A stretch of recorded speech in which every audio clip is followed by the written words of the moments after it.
Il y a également des cas qui sont davantage en continuité avec la famille qu'avec l'école. Alors, il s'agit surtout de cas où les parents sont francophones. Alors, bien qu'ils soient scolarisés en français, l'identité de ces jeunes est davantage en continuité avec celle de leur famille. C'est le cas d'Olivier, qui se considère un francophone québécois. Il dit « Je parle le québécois, puis je suis fier. Je ne veux pas me conformiser à l'anglais. » Élisabeth nous a aussi fait un dessin qui reflétait également sa façon de se positionner elle-même au sein de la communauté francophone. Elle conçoit les deux communautés comme étant bien distinctes, mais elle-même, elle se place dans la communauté francophone. Il y a également des cas de rupture familiale, c'est-à-dire des cas où les jeunes finissent par choisir une identité qui est davantage en continuité avec celle de l'un ou l'autre parent ou l'école que celle de l'un de leurs parents. Alors, il s'agit de jeunes qui sont issus de couples exogames. Par exemple, c'est le cas de Ashley, qui a une mère anglophone et un père francophone québécois. Elle se considère seulement anglophone canadienne. Alors, pour elle, elle ne retient rien de l'identité de son père. Alors, elle dit « I'm an anglophone because I'm proud of being an anglophone ». Elle n'aime pas le français, elle ne se sent pas québécoise. On voit également, à partir de son dessin, c'est probablement l'une des jeunes qui a eu un dessin qui représentait, ces petits, là, je suis bien consciente, qui représentait le mieux une certaine connaissance des institutions de la communauté anglaise à travers à la fois la librairie, l'école, pour les... l'école aussi, mais également un foyer pour les personnes âgées, les scouts, l'église. Alors, toute une série, finalement, de groupes communautaires qu'elle connaît et auxquels elle participe. Alors, il s'agit d'une de ces jeunes qui était vraiment le plus intégrée dans la communauté anglophone.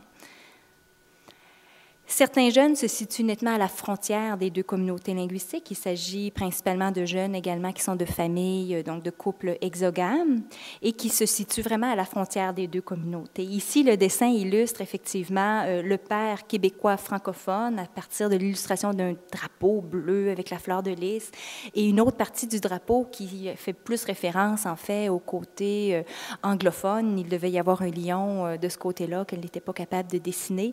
Et ce qui est intéressant, c'est qu'elle se situe, cette jeune, sur la frontière. Et elle dit, j'ai fait un point mauve, hein, parce que ça représente vraiment que je suis un mélange des deux, moi.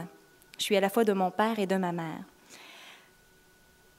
Et c'est le cas également de Julie, qui nous dit qu'elle ne peut pas choisir. Alors, elle dit, I don't feel more part of one or more part of the other. I think it's restricting ourselves again, keeping ourselves in little bottles. Alors, cette idée qu'il faut nécessairement se positionner en tant que francophone ou anglophone, ces jeunes sont mal à l'aise avec cette notion. Il y a également des jeunes qui s'identifient, qui s'affirment nettement d'une identité bilingue, mais qui affirment néanmoins un certain penchant, dans ce cas-là, pour la minorité. Alors, un jeune encore de famille exogame, mais qui préfère finalement s'identifier au groupe anglophone. Alors, c'est le cas de Shannon qui nous dit qu'elle s'identifie davantage comme anglophone réellement par le fait qu'elle fréquente l'école anglaise.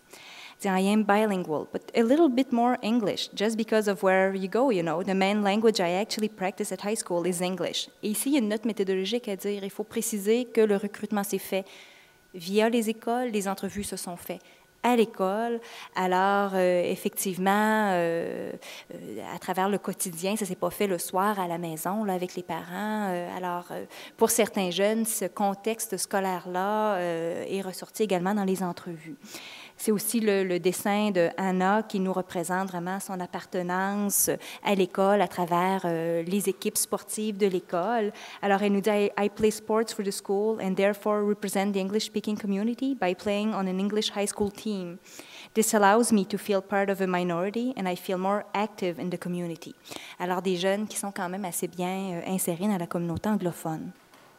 Néanmoins, il y a d'autres cas qui affirment davantage un penchant pour la majorité francophone ici, encore des jeunes de familles exogames, et qui nous expliquent finalement une partie de leur background familial, de leurs origines qui sont plus francophones, d'autres qui sont plus anglophones, et qui se situent quand même entre les deux, mais en affirmant quand même un certain penchant francophone.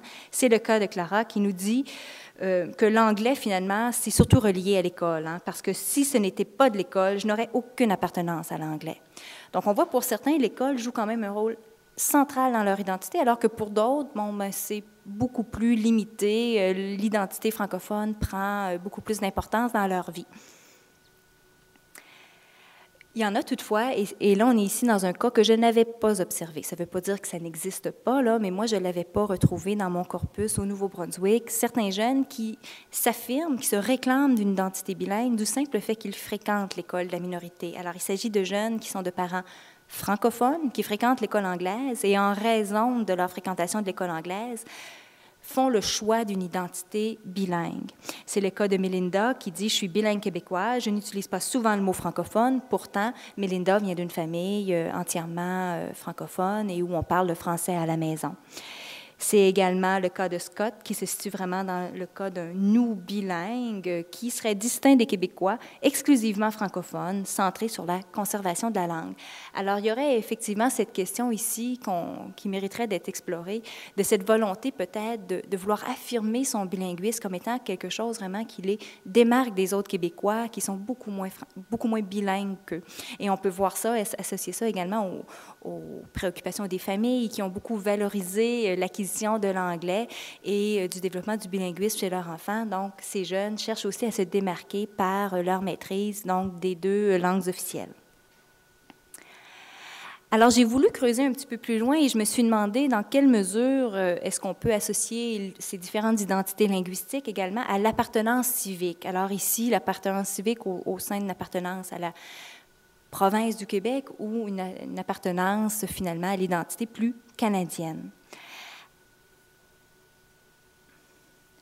Alors, j'ai commencé à regarder plus en termes d'un portrait plus large, et essayer de voir, bon, mais ces jeunes, est-ce que les anglophones sont plus canadiens? Est-ce que ceux qui sont plus francophones seraient-ils plus susceptibles d'affirmer une appartenance forte au Québec? Alors, on s'est donné un peu un continuum. On a dit, bon, mais ceux qui se définissaient strictement en termes d'identité canadienne ou en termes d'identité québécoise, et entre les deux, on a essayé de voir, bon, certains disaient, j'appartiens aux deux, certains disaient, j'appartiens beaucoup plus au Québec, et d'autres disaient, j'appartiens beaucoup plus au Canada.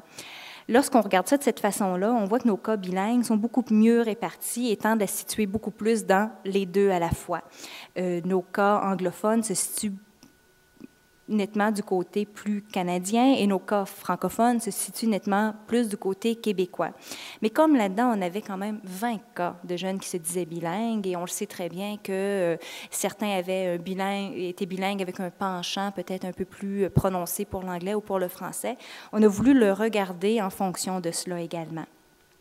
Alors, dans tous les cas où on avait soit une identité anglophone ou une identité bilingue à prédominance anglophone, alors, on voit encore l'importance des identités, disons, moitié-moitié, l'appartenance à la fois au Québec et au Canada, mais également 6 cas où on affirme une appartenance beaucoup plus prononcée au Canada et seulement un cas où il y a une appartenance plus affirmée au Québec. Dans le cas de ceux qui avaient une prédominance francophone, on voit donc 5 cas où il y a une appartenance beaucoup plus affirmée au Québec. Alors, il semblerait qu'il y aurait quelque chose à creuser également de ce côté-là, et alors que nos bilingues se retrouvent encore ici un peu mieux répartis là, sur le continuum. Il apparaît quand même difficile, malgré ces constats très généraux, d'associer très nettement une identité linguistique à un sentiment d'appartenance, soit au Québec et soit au Canada.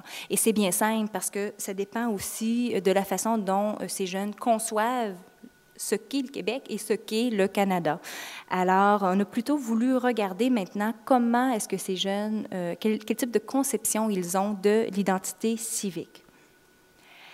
Alors, un bon nombre de jeunes ont une conception linguistique à la fois de l'identité québécoise et de l'identité canadienne.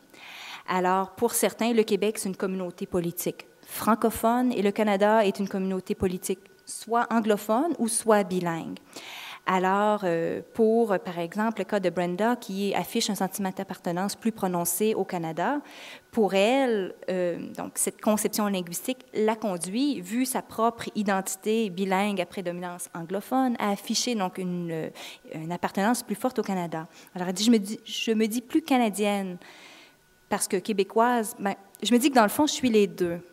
Sauf que canadienne, c'est plus anglophone, si on veut. alors que québécoise, ça fait plus francophone. Alors, je me dis plus canadienne. Alors, on voit que ces jeunes-là jonglent avec des catégories également qui sont définies à la fois par eux-mêmes, mais aussi qui sont définies socialement d'une certaine façon. Dave, qui est aussi un jeune bilingue, mais dans son cas à prédominance francophone, a également une conception linguistique de ces deux formes d'identité politique, mais le conduit à faire le choix inverse et à afficher une appartenance plus prononcée au Québec. Alors, il nous dit, je me dirais plus québécois parce que j'ai été vraiment plus poussée pour dire que je suis québécois, que je suis née au Québec et que je suis vraiment un vrai Québécois, parce que je parle en français, puis c'est ma langue natale. La catégorie où on a trouvé vraiment le plus grand nombre de jeunes demeure cette catégorie où on a une conception imbriquée du Québec et du Canada. Et on n'a pas voulu poser le Québec comme étant une entité distincte du Canada. Alors, c'est la conception la plus fréquente. Alors, ces deux-là sont pensés de façon très liée, comme le cas de Philippe qui exprime son appartenance concomitante aux deux entités. Alors, il dit « Je suis québécois, tu sais ». Mais pas québécois, je ne veux pas me séparer, puis tout ça. La nécessité quand même d'apporter cette précision, c'est que je suis québécois, mais canadien en même temps. Alors, on tient vraiment à préciser que c'est possible, malgré tout, d'affirmer une appartenance aux deux. Dans beaucoup de ces cas, néanmoins, on voit une expression d'un sentiment d'appartenance qui est plus fort pour l'un ou pour l'autre, et de façon générale, les jeunes qui ont une conception imbriqués du Québec et du Canada tendent à afficher un sentiment d'appartenance plus fort au Canada qu'au Québec. Et je dirais même qu'il y avait un seul de nos cas qui a affiché, qui avait ce type de conception, qui a affiché un sentiment d'appartenance plus fort au Québec. Et également, ce sont des jeunes qui avaient généralement des opinions plutôt favorables au fédéralisme canadien. Dans le cas de Shannon, alors le Canada, c'est son pays et le Québec, c'est une province parmi les autres. Alors, personally, I don't like flags.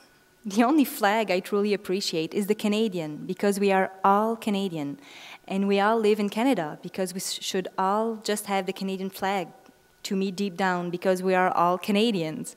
We might be in a different province, but we are still part of Canada. Alors, on retrouve également pour d'autres ce type de discours, mais où l'appartenance au Québec tient plutôt au fait qu'il réside au Québec, et donc c'est une appartenance de facto. Comme Peter qui dit « Je suis un Canadien, mais parce que je vis au Québec, je vais aux événements québécois, en quelque sorte, je participe à la société québécoise, alors, de fait, je suis québécois. » Et c'est le cas aussi avec Suzy qui dit « Je pense que québécoise, c'est d'où tu viens, mais pas qui tu es. » Donc, quand même, cette distinction aussi entre le lieu qu'on habite et son identité plus authentique, si on veut. Pour d'autres qui avaient cette conception imbriquée, l'appartenance au Canada était aussi liée à une possibilité de mobilité. Alors, on veut s'ouvrir sur davantage de possibilités. Alors, il s'agit évidemment de jeunes entre 14 et 18 ans et qui voient, en fait, qui veulent voir leurs possibilités pour l'avenir, qui ne sont pas forcément limitées à l'échelle du Québec. Alors, c'est le cas de Anne-Sophie qui dit « Moi, j'aime mieux le Canada que le Québec. Quand je vais être plus grande, je vais partir du Québec. Je veux dire que je ne vois pas mon avenir au Québec. » Alors, pour elle, c'est l'échelle canadienne, là, si on poursuit plus loin, qui est son terrain de jeu, si on veut.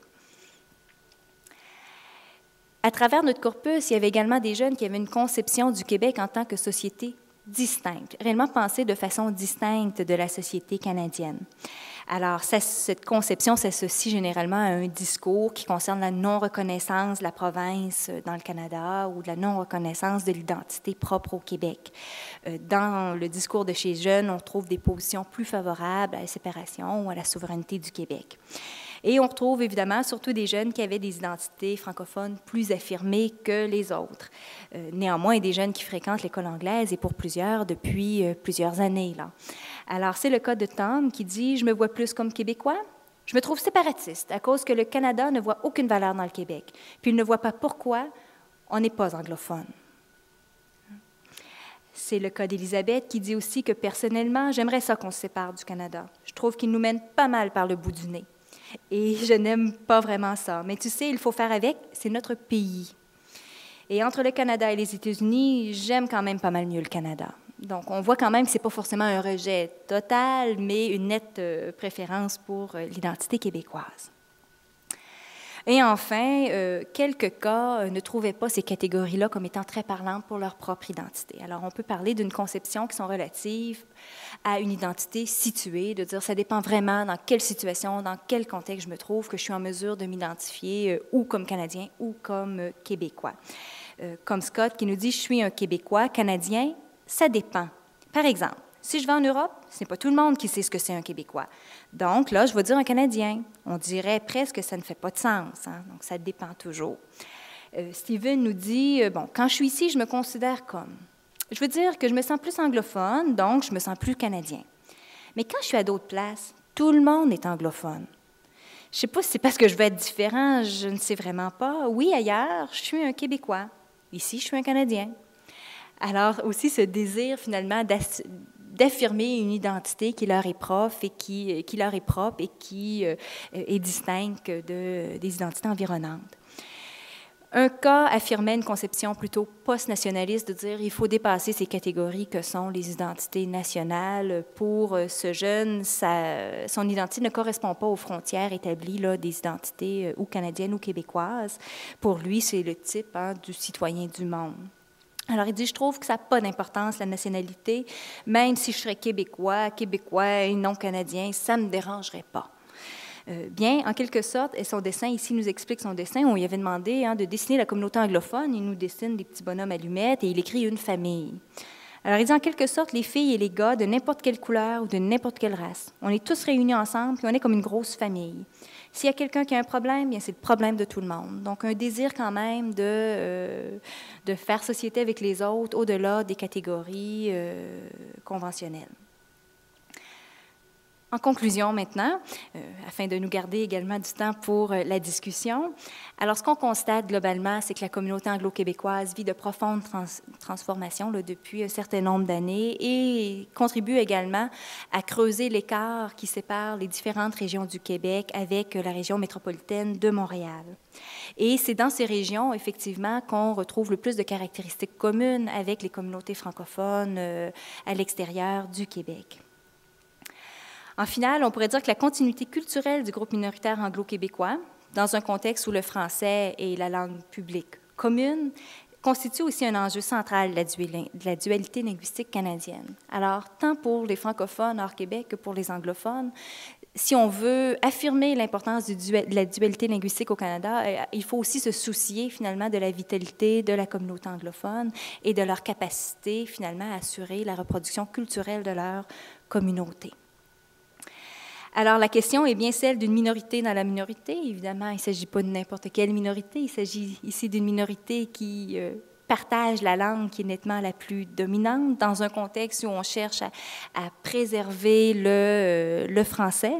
Alors, ça pose aussi toute la question de l'inclusion, de la diversité, de la reconnaissance des identités et aussi des appartenances multiples dans une identité collective qui serait formulée en termes pleinement civiques. Alors, comment pouvons-nous formuler un tout, avoir des liens avec les autres, bien qu'on ne partage pas forcément des identités personnelles identiques, si on veut? Et évidemment, ça nous ramène au rôle de l'école dans un tel contexte qui est à la fois celui qu'on retrouve en milieu francophone minoritaire ou celui du contexte anglo-québécois. Comment peut-on repenser le rôle de l'école aujourd'hui dans le souci de ces principes? Alors, je vous invite à apporter à travers la discussion vos commentaires et peut-être un reflet des réactions à partir de vos connaissances de l'autre miroir, de l'autre facette, qui est celle des francophones en Saskatchewan ou même dans d'autres provinces.